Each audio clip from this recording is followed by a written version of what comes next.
Ladies and gentlemen, boys and girls of all ages, welcome to RMCT 5 there and back again. This is the 5th season of the Minecraft tournament featuring Race for Wool style maps. I am your host, MrScaryMuffin, and this is your first round preview. We have 32 teams this year, some veterans, some new. The first round will be played throughout the month of October and it will feature 2 maps, Uncivil Engineering by Fifth Whammy and Blazing Sun by Grams, aka Avery. 16 teams will be paired up against each other on each map, so in order to get this preview out in time, I will only be covering the teams playing on Uncivil Engineering in this episode. Hit that subscribe button or keep an eye out on for part 2 of the round 1 preview, which will be coming out soon. So let's take a quick look at the features of Uncivil Engineering. The map has recently been revised just for RMCT 5, with most of the changes dealing with the chest content balancing. The monument for the map is right at the start near spawn. Of course, Race for Wool style maps require you to go out, challenge 3 different dungeons to acquire wool blocks, and place them on the monument to win.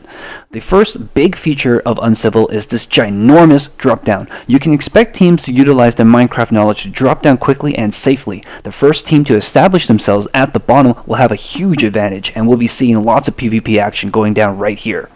Over the pyramid is our first wool dungeon featuring gold ores blocking your way in several dark rooms that are certain to contain tons of mobs. The cutaway nature of the area also opens up the wool runners to a bit of arrow fire from opposing players. Past the pyramid is MAGS, the Mutually Assured Generosity Station. The first team to hit the button will get some nice goodies, but their opponents will get the same goodies, plus 9 diamonds and a potion. Some teams don't care and grab the goodies for a rush strategy, while others ignore it in the hopes of getting the better stuff. You can expect beds to be placed in the safety of the bedrocks here as well. Right next to MAGS is a second wool area featuring lava curtains. This is the main PvP wool for the map, and you can bet your butt some butts will plant their butts here in order to butt into other runners' plans, typically by shooting their butts with arrows or setting their butt on fire. The third wool area is a nasty lockdown point, and you can expect to see a mad dash at the start of the map by teams to establish themselves here as soon as possible. The first to get to the top will benefit from getting access to punch bows that will send their opponents flying off the map. The wool itself requires the runner to place 3 redstone torches on specific spots in order to power the wool dispensing mechanism. Naturally, this wool area is dark and full of mobs, as well as wide open to PvP attacks from the other side. Beyond third wool is the vault, holding powerful weapons, armor, and potions.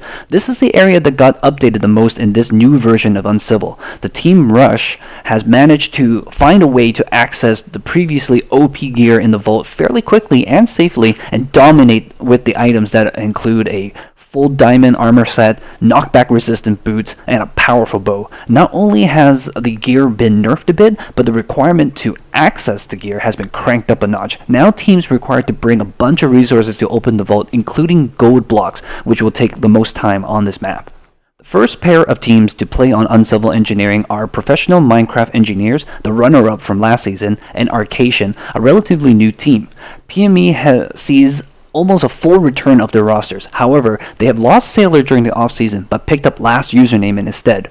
Last is a map maker responsible for several popular Race for Wool genre maps, and should bring lots of good guidance and strategery to the team. Arcation, on the other hand, is a relatively unknown team. However, they've been practicing, and they've been winning some of the scrims against other more veteran teams in the tournament, so don't count them out just yet. That said, I do feel that PME has more than what it takes to make another deep run this season, and they won't be stopped in the first round. Smart money is going to be on PME.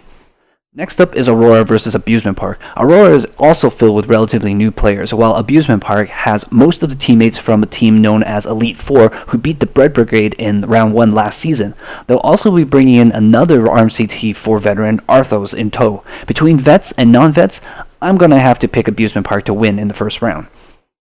Impact versus Flaming Mongoose is going to be a battle between 2 teams who are fairly new to the Race for Wool genre. However, Impact has a lot of experience with teamwork and PvP coming in from OCTC, the Overcast Network, which I will expect give them an advantage in this PvP heavy map. I'm going to give them the win over the Mongoose in this round.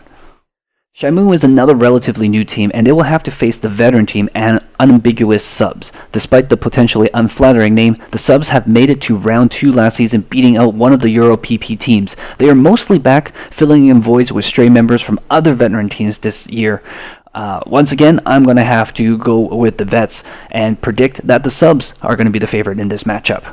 We're halfway there, guys, so hang on. Next, we have the Dark Horse team, Otaku Clan, who will be looking to improve on their run last season. They were looking to make a deep run, but lost to none other than the finalist Professional Minecraft Engineers in Round 3. They have lost their fan favorite Gamma Ray and Fogfun from their team this season. No doubt will hurt, but they've managed to grab Seabank and Arathpos. Gosh darn this guy's name. For their team. We'll see if that will be the difference maker. Their first opponent in RMCT 5, however, will be Team Loading, featuring some very strong PvP pressures in the form of Carps and Friends. Still, I think Otaku Clan has the potential to make another deep run this year and get that run back against PME, so I'll be cheering for them to win. Euro PP is back once more and fielding two teams again.